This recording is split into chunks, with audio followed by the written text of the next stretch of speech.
नमस्कार, आपण पाहताय कोकणचं नंबर 1 महा चॅनल कोकण सात लाईव्ह बातमीपत्रात आपलं स्वागत। सुरुवात करूया हेडलाईन्सनं।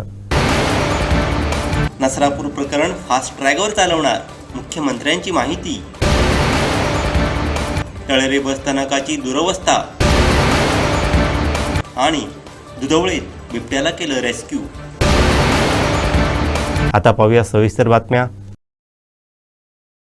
देवगड जामसंडे येथे सध्या विदेशी पाहुण्यांचं आगमन झालंय।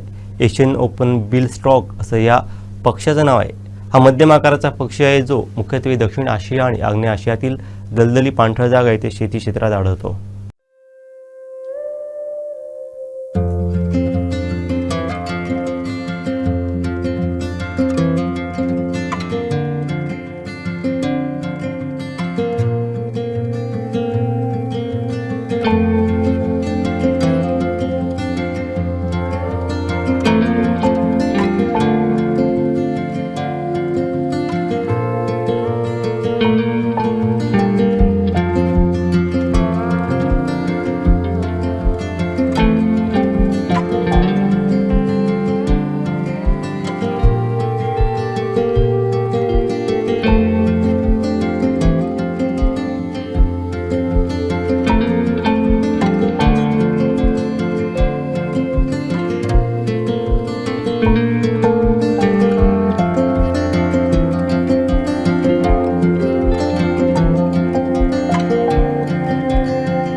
कणकवली तालुका पत्रकार संघाचा पुरस्कार वितरण सोहळा कणकवली इथं मोठ्या उत्साहात संपन्न झाला।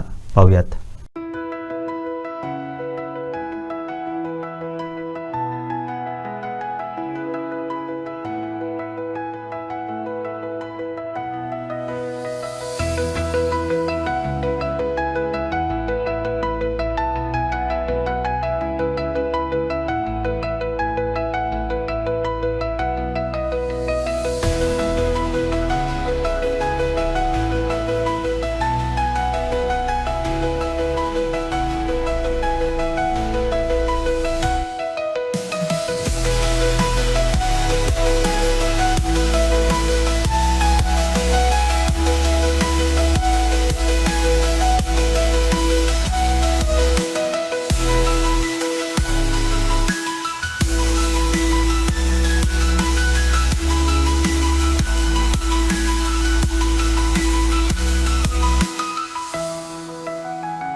तुम्हाला सांगू, हे त्यांच्यासाठी चांगलं आहे. आम्ही टीका करत नाही, मी चुकीचं बोलत नाही. पत्रकारितेचं वजन, पत्रकारांचं वजन समाजामध्ये त्यांचं महत्त्व समजून घेऊन तुम्ही ह्या क्षेत्रामध्ये काम करायला हवं, हे मानणाऱ्यापैकी मी आहे.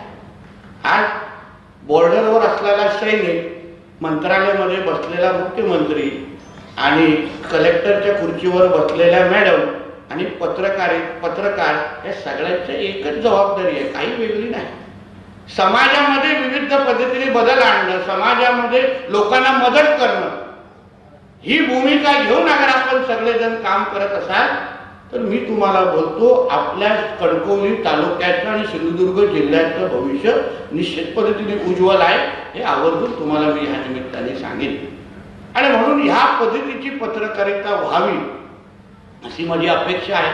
किती बदल होईल हे येणाऱ्या कालावधीमध्ये आपल्याला निश्चित पद्धतीने आपल्याला दिसेल आणि आपल्याला अनुभवायलाही भेटेल. पण ह्या बाबतीमध्ये आपण ह्या पत्रकार संघाच्या कार्यक्रमाच्या निमित्ताने विचार करावा.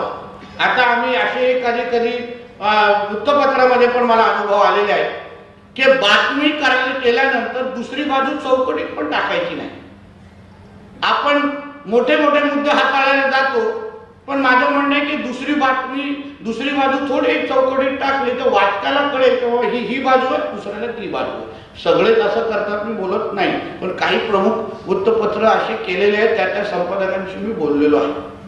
मुंबईमध्ये टाइम्स ऑफ इंडिया पासून कुठल्याही मोठ्या हिंदू, टाइम्स ऑफ इंडिया, कुठल्याही वृत्तपत्राकडे अगर तुम्ही बघाल तर बातमी लिहिल्यानंतर त्याची दुसरी बाजू पण चौकटीत टाकतात, जेणेकरून वाचकांना वाटलं पाहिजे की मला दोन्ही बाजू समजून घेण्याची मला ह्या वृत्तपत्राने संधी दिलेली आहे. म्हणून ह्या पद्धतीची पत्रकारिता आपण कसं जोपासू शकतो यावर आपण ह्या निमित्ताने विचार करावा. महाराष्ट्र राज्य माध्यमिक व उच्च माध्यमिक शिक्षण मंडळानं जाहीर केलेल्या 12वीच्या निकालात कुडाळ हायस्कूल व ज्युनियर कॉलेजनं आपलं वर्चस्व पुन्हा एकदा सिद्ध केलं आहे. पाहूयात.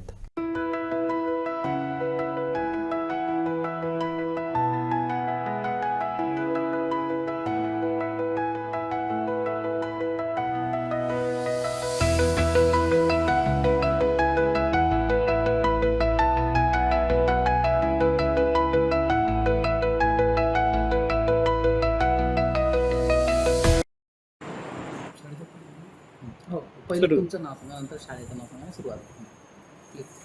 मी विपिन मोतीराम वराडे, प्राचार्य, कुडाळ हायस्कूल व ज्युनियर कॉलेज कुडाळ. आज 12वीचा रिझल्ट लागल्यानंतर आमच्या ज्युनियर कॉलेजची कुमारी गायत्री विवेकानंद बागलकर ही संपूर्ण जिल्ह्यामध्ये वाणिज्य शाखेत प्रथम आलेली आहे. तिला 95.67% मिळालेले आहेत.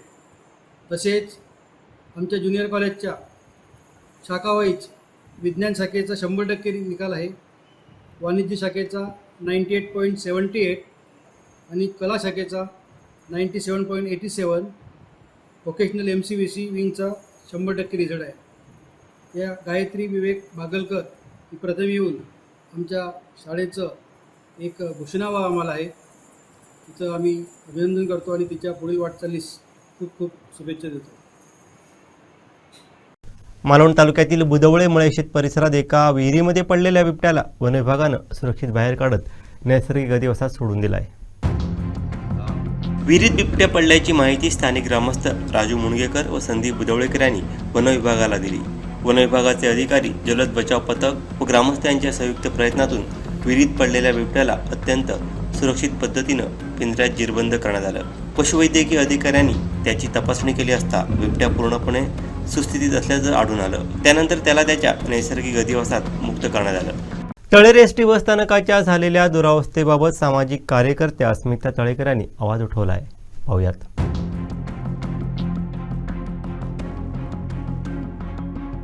मुंबई गोवा महामार्गावरील तळेरे हे महत्त्वाचं ठिकाण. एसटी महामंडळाच्या येणाऱ्या बहुतांश गाड्या या ठिकाणी येतात. मात्र इथे येणाऱ्या प्रवाशांना एसटी प्रशासनाकडून कशा पद्धतीनं सुविधा मिळते याचं वास्तव सामाजिक कार्यकर्त्या अस्मिता तळेकर यांनी सोशल मीडियातून व्हायरल करत सर्वांना दाखवण्याचा प्रयत्न केला आहे. सर्वसामान्य जनतेला सोयी देण्यात आजही एसटी प्रशासन अपुरं पडत आहे. त्यामुळे एसटी प्रशासनानं या मूलभूत सोयी सर्वसामान्य प्रवाशांना उपलब्ध करून दिल्या पाहिजेत. अन्यथा असा उद्रेक सर्वसामान्य प्रवासी वर्गातून होणार हे नाकारून चालणार नाही. याकडे एसटी प्रशासनानं व संबंधित लोकप्रतिनिधींनी गांभीर्यानं पाहण्याची गरज आहे. गीता तळेकर. आज मी कणकवली तालुक्यातील तरळ्या गावचं भयानक वास्तव डेपोचं तुमच्या समोर आणणार आहे. तरळ्यातील बस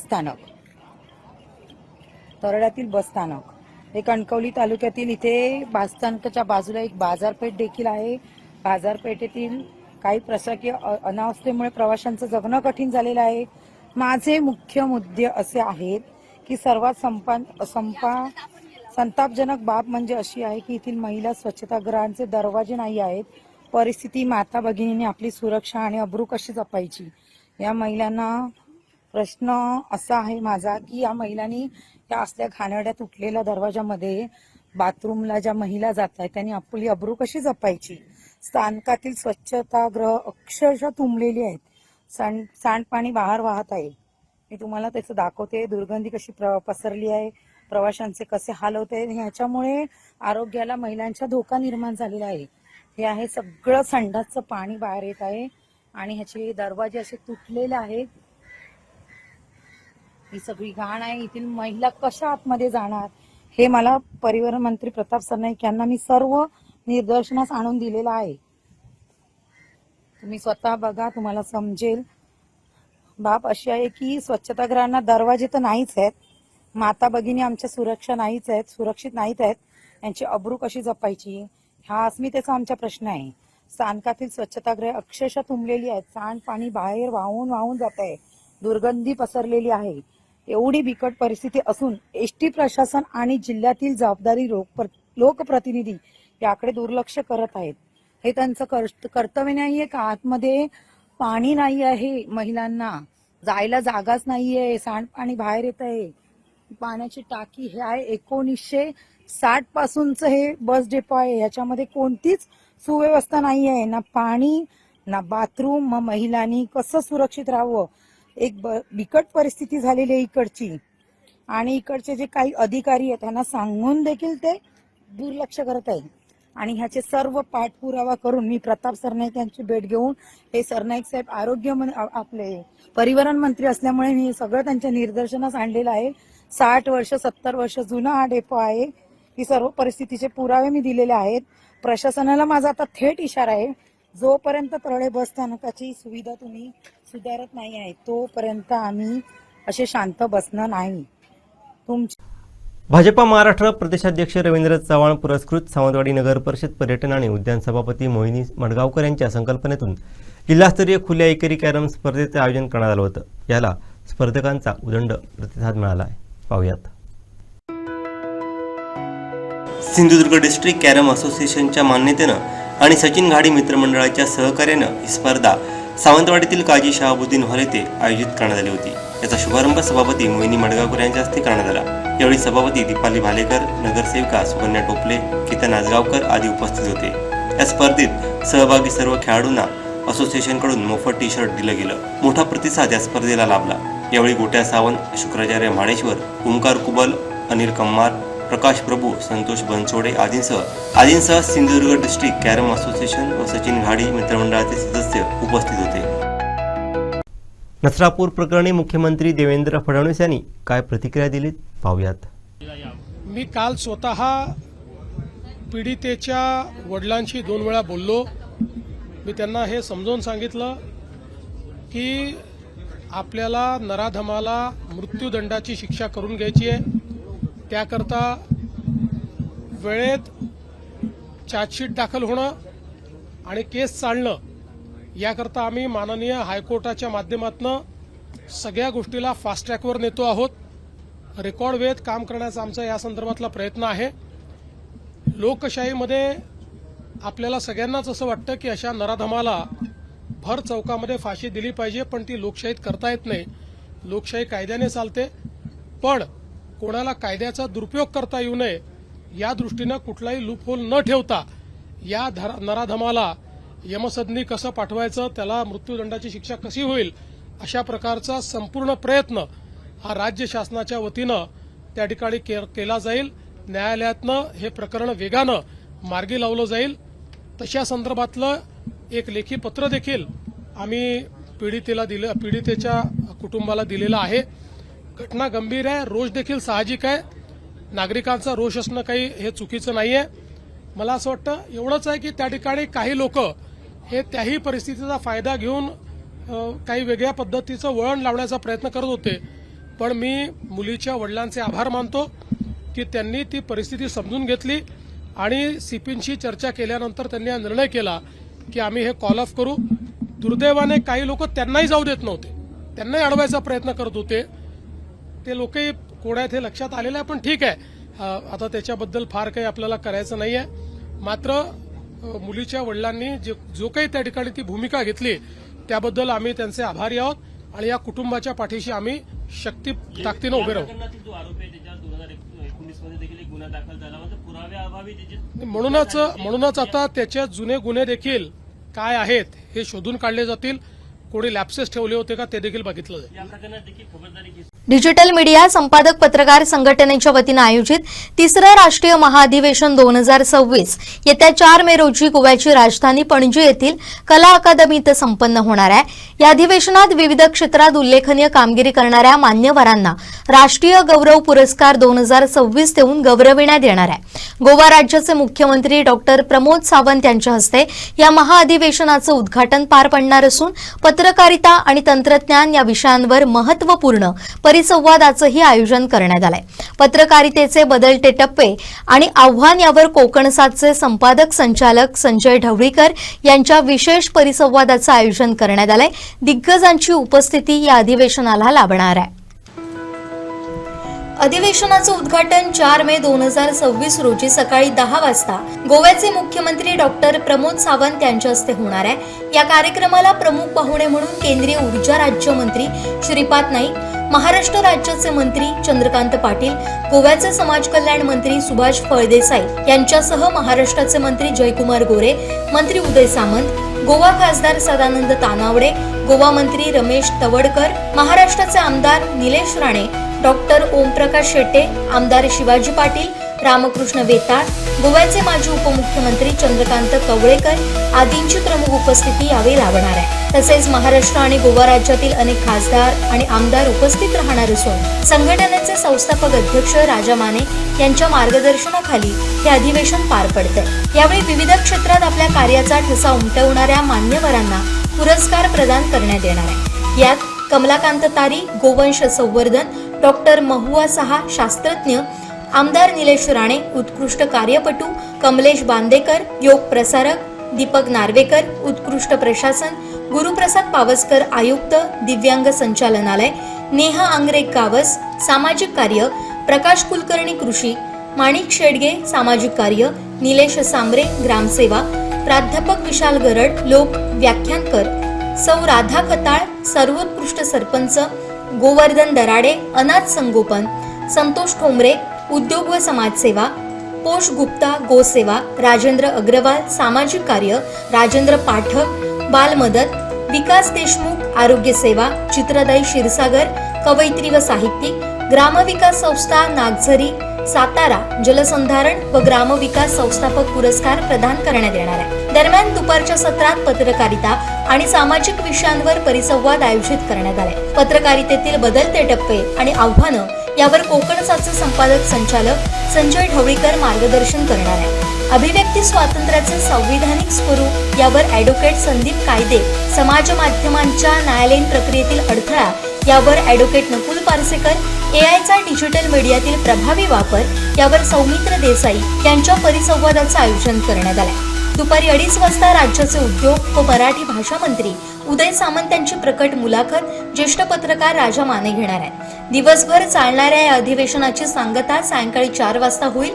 त्यावेळी संघटनेचे राष्ट्रीय, राज्य आणि जिल्हा स्तरावरील पदाधिकारी उपस्थित राहणार आहेत. या अधिवेशनाच्या माध्यमातून डिजिटल मीडिया क्षेत्रातील आव्हानांवर मंथन होणार आहे. यावेळी उपस्थित राहण्याचं आवाहन संघटनेचे संस्थापक अध्यक्ष राजा माने, गोवा प्रदेशाध्यक्ष अनिल पाटील, महाराष्ट्र प्रदेशाध्यक्ष सतीश सावंत, महाराष्ट्र राज्य उपाध्यक्ष सागर चव्हाण, राज्य संघटक सीताराम गावडे, कोकण विभाग अध्यक्ष प्राध्यापक रुपेश पाटील, कोकण संघटक राजेश नाईक, सिंधुदुर्ग जिल्हाध्यक्ष भरत केसरकर आणि कार्यकारिणीच्या पदाधिकारी सदस्यांनी केलाय. शास्त्रीय संगीतातील नवोदित आणि हौशी गायिकांना हक्काचं व्यासपीठ मिळवून देण्यासाठी सम्राट क्लब इंटरनॅशनल स्टेट 1 आणि सम्राट क्लब मय यांच्या संयुक्त विद्यमानं 20व्या सम्राट संगीत सितारा या भव्य शास्त्रीय संगीत स्पर्धेचं आयोजन करण्यात आलं आहे. पाहूयात. 10 मे रोजी आम्ही सम्राट संगीत सितारा हा क्लासिकल संगीत कॉम्पिटिशन, क्लासिकल वोकल कॉम्पिटिशन घेतोय. 10 मेला नगरपालिका जो बॅरिस्टर नाथ पै हॉल आहे त्यामध्ये सकाळी 9:30ला घेतोय. त्याच संबंधात आजची ही पत्रकार परिषद आम्ही बोलावली आहे. मी तुम्हा सर्व पत्रकार बंधूंचे स्वागत करतोय आणि यावर सविस्तर आमचे जे सर आहेत आणि मंगेश सर आहेत ते तुम्हाला सांगणार आहेत. सम्राट क्लब इंटरनॅशनल राज्य 1 सम्राट क्लब इंटरनॅशनल ही जी आंतरराष्ट्रीय स्तरावरची संस्था आहे ती 1992 साली फोंड्यात स्थापन झाली आणि आज त्यांचे एकूण 36 क्लब आमच्या संपूर्ण गोव्यात आहेत. यापूर्वी आपले क्लब गोव्याबाहेरही होते आणि येणाऱ्या काळात गोव्याबाहेर क्लब करण्याचा आमचा मनोदय आहे. आजच्या ज्या पत्रकार परिषदेचा उद्देश आहे तो सम्राट संगीत सितारा.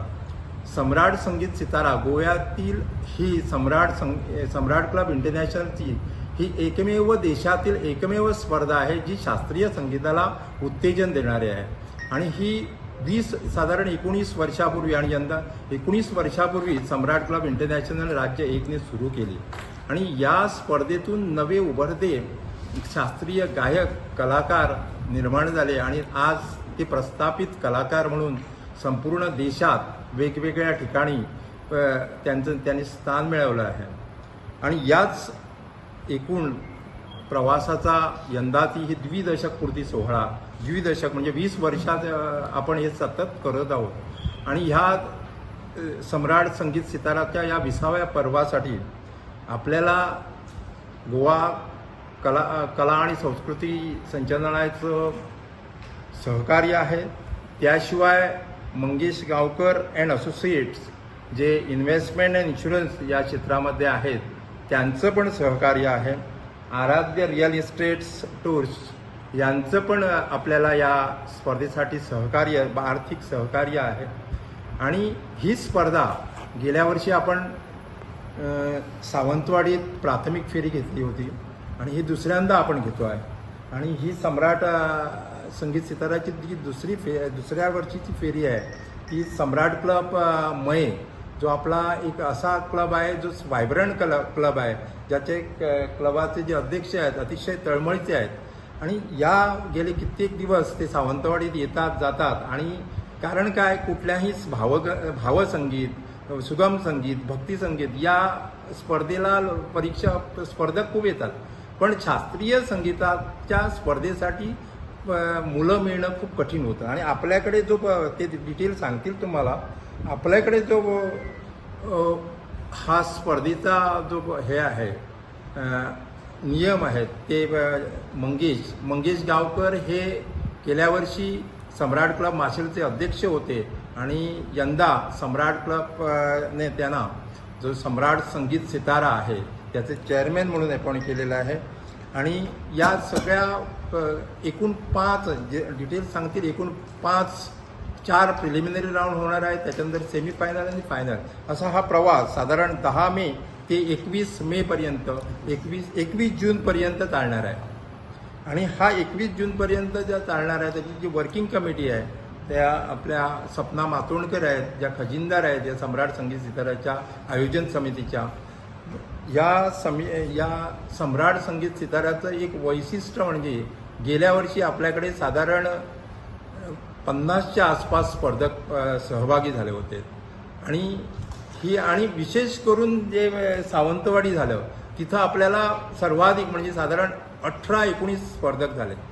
मी जास्त वेळ घेत नाही आणि हे जे स्पर्धा आहे तुमचं सहकार्य, कारण तुम्ही मोठ्या संख्येनं इथं आलात, खरोखरच पत्रकार बंधूंचं सहकार्य आम्हाला अपेक्षित आहे आणि गेल्या वर्षी पण ज्या तऱ्हेनं आपण आपली आम्हाला प्रसिद्धी दिली त्या तशीच प्रसिद्धी यावर्षी द्याल अशी अपेक्षा करतो.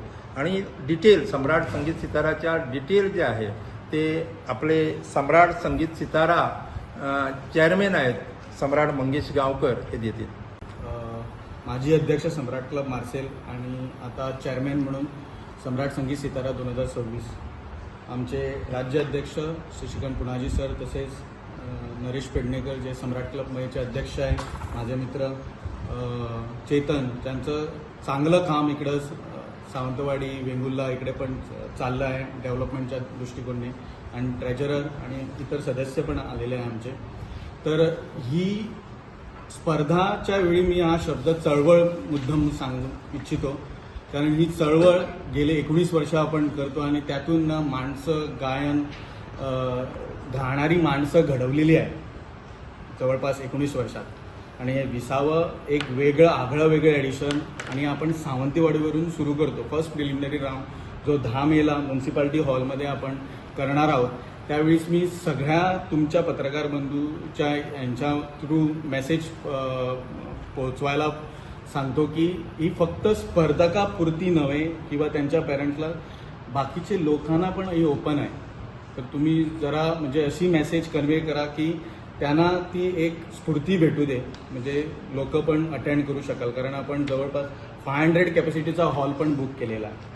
तर फर्स्ट प्रिलिमिनरी राऊंड हा सावंतवाडीला असणार. त्याच्यानंतर आमचा सेकंड जो प्रिलिमिनरी राऊंड आहे 24 मे तो आपण नॉर्थ गोवाला करतो आहे. त्याच्यानंतर 30 मे परत साऊथ गोवाला करतो आहे. 7 जून जो आम्ही बेळगावला करतो आहे. हे असे 4 प्रिलिमिनरी राऊंड असणार आणि प्रत्येक प्रिलिमिनरी राऊंड बेस्ट 3 आपण काढणार आहोत. बेस्ट 3 काढल्यानंतर जवळपास 12 जे असणार त्यांचं मग नंतर सेमीफायनल होणार आहे.